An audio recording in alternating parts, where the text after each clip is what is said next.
ఇప్పుడు యాదృచ్ఛికం అంటే ఇప్పుడు మామూలుగా 11వ నెలలో 11వ తారీఖు అసెంబ్లీ సమావేశాలు ప్రారంభం అవటం అది డెఫినెట్ గా యాదృచ్ఛికం.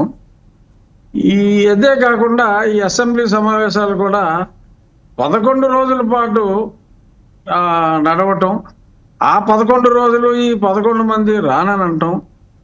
మరి ఇన్ని 11లు ఇంకొకటి చాలా ఆసక్తికరమైన అంశం, ఎంతమంది గమనించారో నాకు తెలియదు.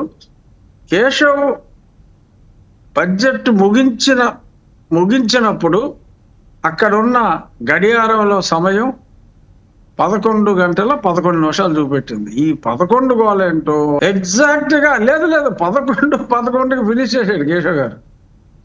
సో అది కావాలని చేసింది కాదు.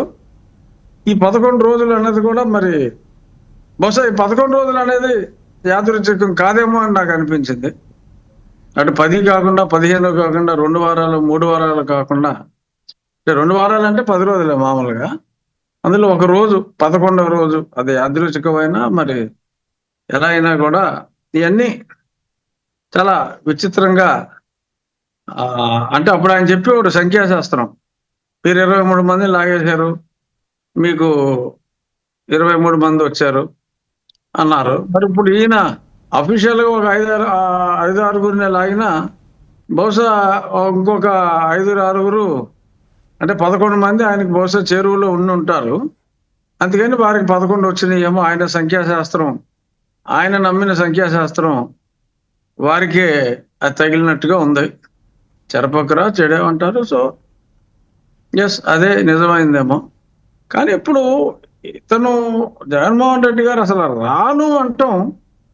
ఇప్పుడు తీర్పు ఎవరిచ్చారంటే ఇది చంద్రబాబు నాయుడు గారి నిర్ణయం కాదు కదా, ప్రజల నిర్ణయం. వై నాట్ 175 అని చెప్పి ఈయన మాట్లాడుతూ, నేను మీకు మంచి చేశాను అనిపిస్తేనే ఓటేయండి అని చెప్పి తలెగరేసుకుని చెప్పారు.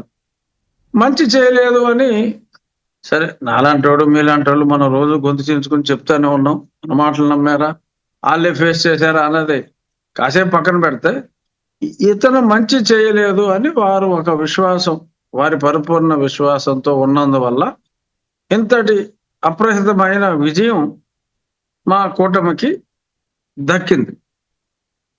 సో ఇప్పుడు ప్రజలు తిరస్కరించారు. ప్రజలు ఈయనకి ప్రతిపక్ష హోదా ఇవ్వలేదు. మరి ప్రజల మీద ఉన్న అలకనే ఆయన వరకు ప్రజలు ఆయన్ని గెలిపించారు. పులివెందుల ప్రజలు ఆయన్ని ఒక మంచి మెజార్టీ తోటి 50,000 ఎంత వచ్చినట్టుంది గెలిపించారు. మరి పులివెందుల ప్రజలైనా ఆయన గౌరవించి మరి శాసనసభ సమావేశాలకి రావాలి.